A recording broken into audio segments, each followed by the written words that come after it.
जगह 24/7 का digital platform देख रहे हैं और मैं आपके साथ मोहम्मद आसिफ। नाज़रीन, आप जानते हैं कि लगातार जो है जब से ऐलान हुआ है कि पार्लियामेंट इलेक्शंस होंगे, असेंबली इलेक्शंस होंगे और पंचायत इलेक्शंस होंगे, तमाम पॉलिटिकल पार्टियां जो है वो सरगर्म हुई हैं और अपने आउटरीच प्रोग्राम्स जो हैं वो कर रही हैं। ज़िमन में इस वक्त हमारे साथ जो मेहमान है राजा वसीम, जो कि भारतीय जनता पार्टी के सीनियर लीडर हैं और ये शोपियान के ही रहने वाले हैं, यंग हैं, टैलेंटेड हैं और इनसे भी हम जानने की कोशिश करेंगे कि क्या भारतीय जनता पार्टी ने कौन से क्या मंशूर है उनका, क्या स्ट्रेटजी है आगे वाली, क्योंकि आने वाले पार्लियामेंट इलेक्शंस हैं, असेंबली इलेक्शंस हैं और पंचायत इलेक्शंस हैं। क्या स्ट्रेटजी अपनाई है बीजेपी ने पार्लियामेंट इलेक्शन को लेके या बाकी इलेक्शन को लेके?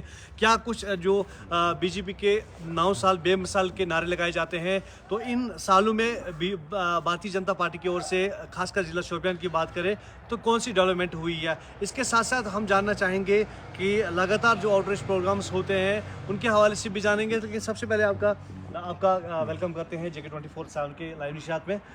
हम आपसे जानना चाहेंगे, सबसे पहले हम आपसे जानना चाहेंगे कि भारतीय जनता पार्टी जो है आज हर गांव में जाके आउटरीच प्रोग्राम्स करती है और जो सेंटर के ओर से स्कीम्स आई हैं वो इंट्रोड्यूस करवाती हैं, लोगों को कहती हैं कि क्या क्या स्कीम्स आई हैं। इस हवाले से आप क्या कहें? शुक्रिया आसिफ साहब। देखिए, भारतीय जनता पार्टी का एक नया प्रोग्राम आया है कि हर गांव में जाके हमने ये देखना है कि भारतीय जनता पार्टी की सरकार ने कौन कौन से काम किए हैं, जो भी डेवलपमेंटल इश्यूज़ है हर गांव में, क्या वो इश्यूज सॉर्ट हुए हैं कि नहीं। तो हमारा जो मेन मिशन है भारतीय जनता पार्टी का कि वो चाहते हैं कि सोसाइटी का जो गरीब इंसान है उस गरीब इंसान तक भी वो स्कीम्स पहुँचे जो गवर्नमेंट ऑफ इंडिया लॉन्च करते हैं।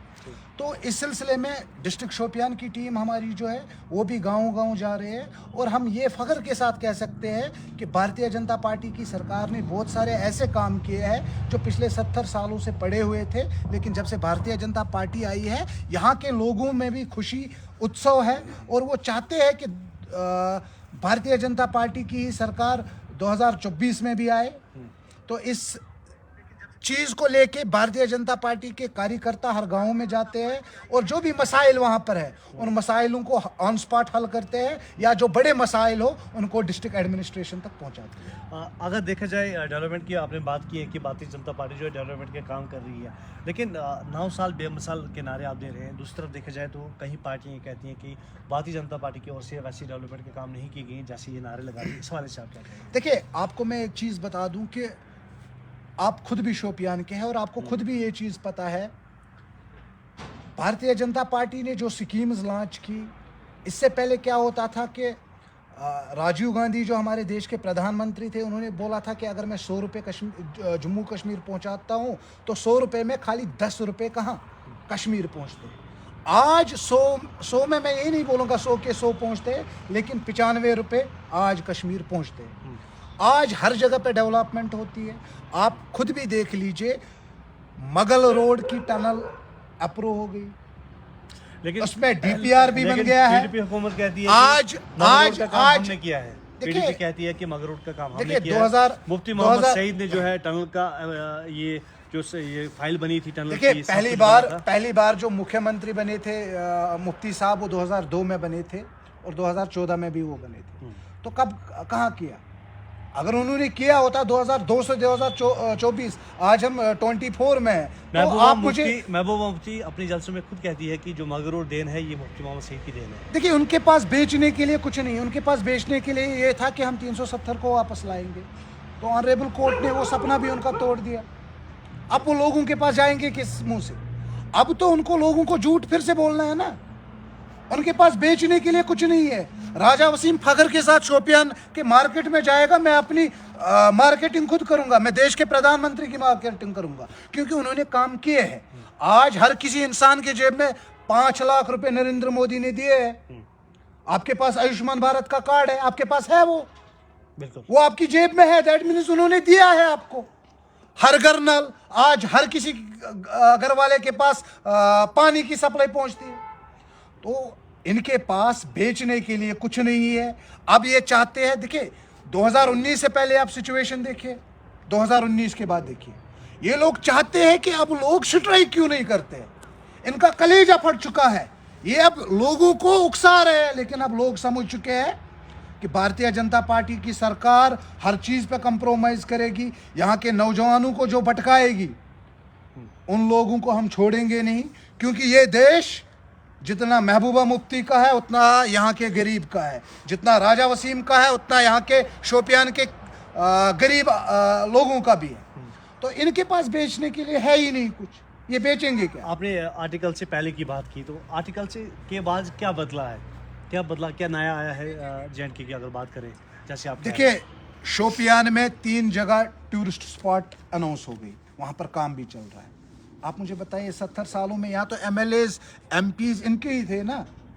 जमपथरी को किसने टूरिस्ट स्पॉट बनाया? लेकिन काम वहाँ पे अभी नहीं चल रहा है। काम चल रहा है भाई साहब, नहीं चल रहा है। आप देखिए अनाउंसमेंट के बाद ही तो पहले उसमें बाकी फॉर्मेलिटी जब तक पूरी नहीं होंगी तब तक काम स्टार्ट नहीं होगा ना। ये कहीं इलेक्शन ट्रेंड तो नहीं है? नहीं, ये तो आज से 3-4 महीने पहले हुआ है ना। इलेक्शन ट्रेंड ये नहीं है, हम कह रहे हैं भारतीय जनता पार्टी उन कामों पे इलेक्शन लड़ेगी जो उन्होंने ग्राउंड में इम्प्लीमेंट किए हैं। आप देखिए यहाँ के किसान को 8,000 रुपये सालाना मिलते हैं, किस सरकार ने दिया है? ये पहली बार यहाँ के किसानों को कोई सरकार पैसे दे रही है, वरना यहाँ की सरकार तो उनसे पैसे ले रही थी। हमारी सरकार ने उन्हें पैसे वापस दिए, हमारी सरकार ने इतनी सारी स्कीम्स उनको दी। तो फख्र के साथ मैं कह सकता हूँ भारतीय जनता पार्टी का हर कार्यकर्ता आज फख्र के साथ चलता है, क्योंकि उनको पता है भारतीय जनता पार्टी के प्रधानमंत्री, इस देश के प्रधानमंत्री ने जो भी स्कीम्स, चाहे वो दिल्ली के लिए बनाई हो, चाहे वो पंजाब के लिए बनाई हो, वो कश्मीर में भी चल रही है और इम्प्लीमेंट हो रही है ग्राउंड पे। आपने अभी डेवलपमेंट की बात की है, मैं आपसे पूछना चाहूँगा कि ज़िले शोपियान में जो भी डेवलपमेंट हुई है, क्या वो सिर्फ वाजपेयी सरकार ने किया, बाकी जो सरकारें आई 70 साल में क्या कोई काम नहीं हुआ था ज़िला शोपियान में जो आपने कुछ सालों में करके देखा है? देखिए, आप उनके 70 साल और हमारे 4 साल या 5 साल देख लीजिए, आपको फर्क खुद ब खुद नजर आएगी। आज आपका हर कोच मैग्नेमाइज्ड है, टाइल्स लगे हैं छोटे छोटे कोच में। ये पहले भी हुआ था? जी बिल्कुल नहीं होता था। होता था पहले। देखिए, पहले भी काम होते थे। आपको मैं एक चीज बताता हूँ, शोपियान से लेके बिजबेहरा रोड, उसकी तो लाइव एग्जांपल आपके पास है। हमारे कॉन्स्टिट्यूंसी का MLA एजाज साहब था, शोपियान कॉन्स्टिट्यूंसी के MLA मोहम्मद यूसुफ भट्ट साहब थे, तो उस टेन्योर में भी नहीं हुआ। R&B मिनिस्टर उनका PDP का था, बिल्कुल उस टाइम में तो नहीं हुआ ना। हमारी सरकार आज आप देख लीजिए, आज 15 मिनट या 20 मिनट यहाँ से बिजबेहरा तक लगते हैं। आपके सामने लाइव सारी चीजें हैं, जो शोपियान जिले के लोगों के सामने लाइव डेवलपमेंट्स है। एक होता था कि मैं बोलता था कि मैं ये काम करूंगा, वो काम, फलानी काम करूंगा, वो बस हम सपने में वो काम देखते थे, लेकिन आज रियलिटी में आप शोपियान में चीजें देखते हैं। एक तरफ से आप कह रहे हैं कि रोडें बनी हैं, बाकी चीज़ें बनी हैं, दूसरी तरफ अगर इसका दूसरा पहलू देखें तो बिजली फीस जो पहली सरकार में 200 300 थी, 108 थी, आज वो 750 भी क्रॉस कर गई। इस हवाले से क्या कहेंगे? देखिए, मैं आपको एक चीज़ बता दूं कि पहले क्या था कि यहाँ पर बिजली फीस लेते नहीं थे लोगों से, वो उनका एक दोस्ताना चल रहा था, क्योंकि उस PDD में बहुत ज़्यादा करप्शन थी। मतलब मैं अपने घर की बात बोलूँ, मैंने 1 साल तक बिजली फीस नहीं भरा था, लेकिन जब हमारी सरकार आई, हमने, क्योंकि हमारे देश के प्रधानमंत्री ने पहले ही कहा ना मैं खाऊंगा ना किसी को खाने दूंगा, तो दैट मीन जितनी बिजली आप खर्च करते हो उसकी पेमेंट तो आपने भरनी। अब मसला ये है कि जहाँ पर ये देखते हैं गरीब तबका है, तो उन गरीब तबकों के लिए PDD ने भी स्कीम बनाई है, हमारी सरकार ने, बिल्कुल एमनेस्टी स्कीम, तो उसमें उनको देखा जाता है। अब जब अगर मेरी इनकम 10 लाख 15 लाख महीने की है तो 1,000 रुपये देने से मुझे कौन सी दिक्कत आएगी? ये अगर आपने अभी गरीब की बात की है, जिन्होंने PMAY के तहत केस लिया है, जो अपना मकान नहीं बना सकते, पक्का मकान नहीं बना सकते, सरकार की स्कीम के तहत मकान बनाते हैं, वो एफर्ट नहीं कर सकेंगे बिजली, वो 700-800 रुपये महीना भरे, वो अपने बच्चों को फीड करेंगे, अपने बच्चों को पढ़ाएंगे या बिजली फी भरेंगे। मैं तो यही बात, सरकार क्या, देखिए मैं आपको यही बात समझा रहा हूँ ना, मैं कह रहा हूँ अगर मेरे पास पैसे भरने की हैसियत है तो मेरा फीस 800 होगा, 900 होगा, 1000 होगा। जो गरीब तबका है उनके लिए तो वही 250-300 रुपये ही रखे हैं ना।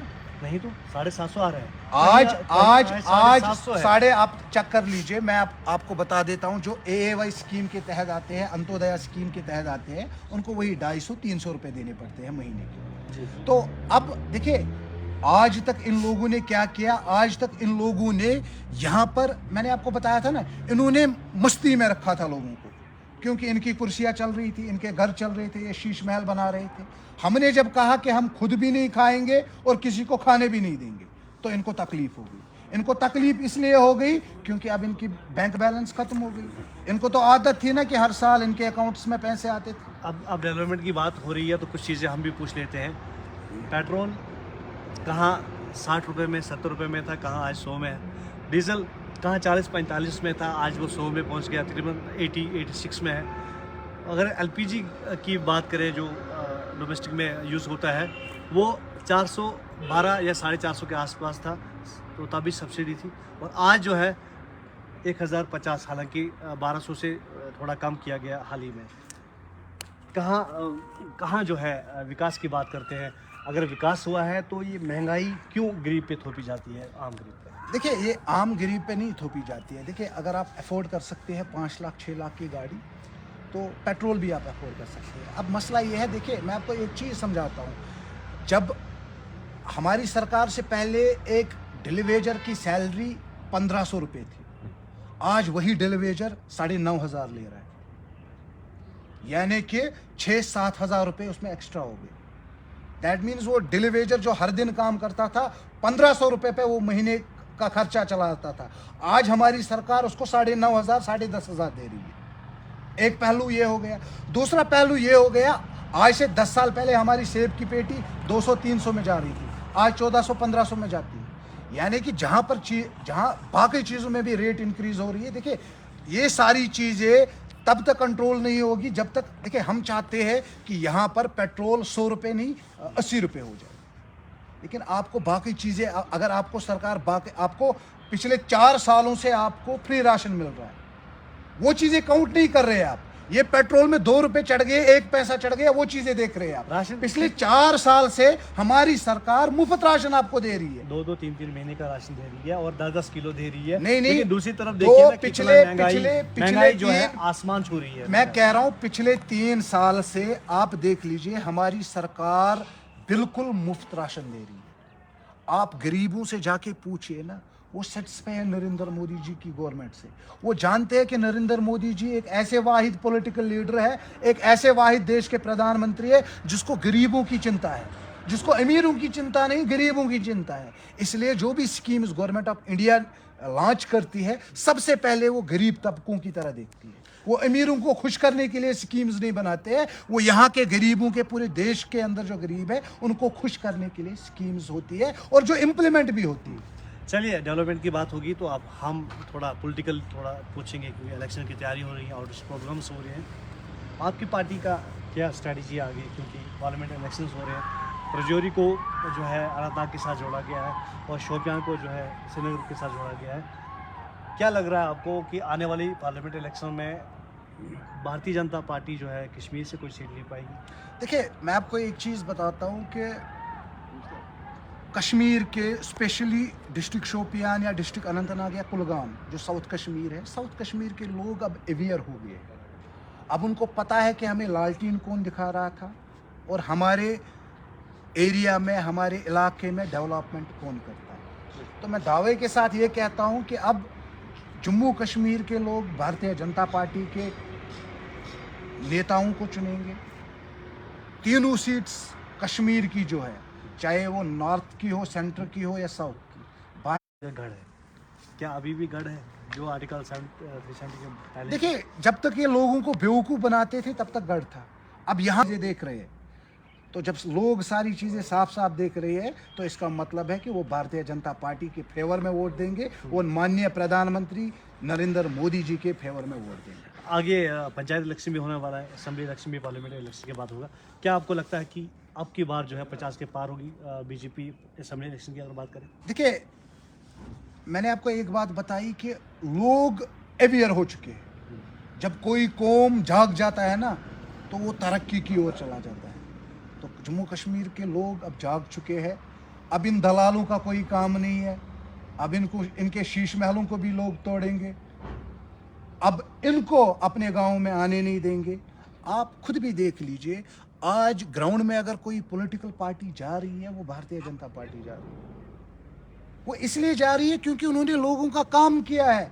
आज मैं आपको दावे के साथ कह सकता हूं कि आज अगर मेरे डिस्ट्रिक्ट शोपियान का गरीब किसी ऑफिसर के पास जाएगा, चाहे किसी ब्यूरोक्रेट के पास जाएगा, ब्यूरोक्रेट में इतनी हिम्मत नहीं है कि वो उसको बोलेगा कि आप 10 मिनट वेट करो, क्योंकि आज सारी चीजें ऑनलाइन है। आज ब्यूरोक्रेट को भी पता है कि अगर मैंने इस गरीब का काम नहीं किया है तो मुझे देश के प्रधानमंत्री के सामने जवाब देना है। तो इतनी क्लियरिटी आपको कभी नहीं मिली थी, इतनी बड़ी आज़ादी आपको कभी नहीं मिली थी।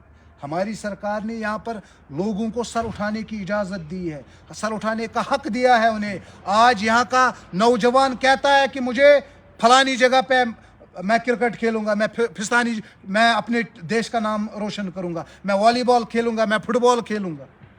ये तो आज आप देख लीजिए जो भी टैलेंट कश्मीर का है, आज इंडियन क्रिकेट टीम में कितने लोग खेल रहे हैं, आईपीएल में कितने लोग खेल रहे हैं। ये तो हमारी सरकार है ना, जिन्होंने उनको बूस्ट किया, जिन्होंने उनको बोला कि आप आ जाओ, आपके पास टैलेंट है, आपके पास, अगर आप देश का नाम रोशन करना चाहते हो तो देश का हर व्यक्ति आपके साथ है। ये तो हमारी सरकार ने किया ना। इनका काम क्या था, जो इनके रिलेटिव्स थे उनको आगे बढ़ाना था। लेकिन आज मेरी सरकार में यहाँ का गरीब नौजवान भी ये सपना देखता है कि मैं कल भारत टीम के साथ क्रिकेट खेल सकता हूँ, भारत टीम में मैं अपनी जगह बना सकता हूँ। ये तो मेरी सरकार ने ये आप इन लोगों को परवेज रसूल पहले भी थे, वो पहले की पुराने क्रिकेटर है, वो आप 2019 से पहले की क्रिकेटर है। तब तो बाकी सरकारें थी, तब भी तो उन्होंने ज्वाइन किया था इंडियन आईपीएल में, उन्होंने या इंडियन टीम में ज्वाइन किया। कितने प्लेयर, मतलब ये नहीं है कितने प्लेयर्स थे? एक ही था ना। आज कितने हैं? आज तो बहुत है। कितने हैं? 10-15 होंगे। हाँ आईपीएल में तो है 15 है ना। उमर मलिक उसने मलिक है, हाँ उसने भी खेला ना। राशिद मुझे बताओ, एक था 70 सालों में एक टैलेंट इन्होंने दिखाया, हमने तो 4 सालों में 15-20 टैलेंट दिखाए। चलिए, जिले शोपियान की आवाम के लिए क्या कुछ खास आपकी पार्टी करेगी लास्ट पे, आखिर में हम जानेंगे। देखिए, सबसे पहले आपके माध्यम से मैं यहाँ के नौजवानों से गुजारिश करता हूँ कि वो ड्रग्स से दूर रहे, क्योंकि ड्रग्स आपकी ज़िंदगी ख़राब करेगी। आप सोसाइटी में नकारे जाओगे, आपकी फैमिली पे उंगलियां उठेंगी, आप बेइज्जत हो जाएंगे और पुलिस एडमिनिस्ट्रेशन भी आपको छोड़ेगी। इसलिए मैं हाथ जोड़ के आप सबसे गुजारिश करता हूँ कि ड्रग्स फ्री शोपियान बनाते हैं, उसके लिए सारे आगे आएंगे। मैं यहाँ के रिलीजियस जो स्कॉलर्स है, चाहे वो मंदिर के हेड हो, चाहे वो मस्जिदों के हेड हो या गुरुद्वारों के हेड हो, मैं उनसे भी इल्तिजा करता हूँ कि अपने इज्तिमा में जब भी वो कोई रिलीजियस फंक्शन करते हो तो वहाँ पर लोगों को अवेयर करे कि ये ड्रग्स जो है इस नासूर से अपने युवाओं को बचाए। और बाकी मैं शोपियान ज़िले के लोगों से कहना चाहता हूँ कि आपकी जो भी डिमांड्स है, नरेंद्र मोदी आपके साथ खड़ा है। जो भी आपके मसाइल है वो नरेंद्र मोदी के मसाइल है, तो नरेंद्र मोदी आपके साथ है। मैं आपको आश्वासन दिलाता हूँ, जो भी डेवलपमेंटल इश्यूज होंगे वो हमारी सरकार पूरी करेगी। शुक्रिया अपना कीमती वक्त देने के लिए, हमसे बात करने के लिए बहुत शुक्रिया। तो ये हमारे साथ थे भारतीय जनता पार्टी के जो यहाँ पे सीनियर लीडर हैं, युवा लीडर हैं, राजा वसीम, जिन्होंने ये कहा कि किस तरह से भारतीय जनता पार्टी ने पिछले कई सालों से जो है डेवलपमेंट के काम ज़िले शोपियान में किए हैं। और साथ साथ इन्होंने ये भी कहा है कि हमने बहुत सी स्कीम्स लॉन्च की हुई हैं और आज जो है आपको ज़िले शोपियान के साथ साथ जम्मू कश्मीर जो है, नया जम्मू कश्मीर देखने को मिल रहा है। और इन्होंने ये भी कहा कि हम आने वाले, जो हमने जब पूछा पार्लियामेंट इलेक्शन में क्या स्ट्रेटजी है भारतीय जनता पार्टी की, क्या इलेक्शन जीतेंगे, तो इन्होंने कहा कि भारतीय जनता पार्टी की फैम है और जो काम नरेंद्र मोदी, पीएम नरेंद्र मोदी ने किए हैं, जो मोदी ने काम किए हैं, उस काम को देख के लोग जो है उसका साथ देंगे और उस पर भरोसा करके जो उसको मैंडेट भी देखें। अब देखने वाली बात ये होगी कि आने वाले इलेक्शन में कोई किसका पड़ला भारी होगा, क्योंकि अब पार्लियामेंट इलेक्शन भी होने वाले हैं, साथ साथ पंचायत इलेक्शन होंगे और उसके बाद असेंबली इलेक्शन होंगे और तमाम पार्टियां जो हैं इस वक्त सरगर्म हैं। इस वक्त हम आपको दिखा रहे थे किस तरह से भारतीय जनता पार्टी के शोपियान से जो सीनियर लीडर राजा वसीम, वो अपने ख्यालात का उन्होंने किस तरह जिक्र किया और क्या कुछ कहा। मज़ीद जानकारी अपडेट के लिए आप देखते हैं JK24/7। मुझे दीजिए इजाज़त। खुदा।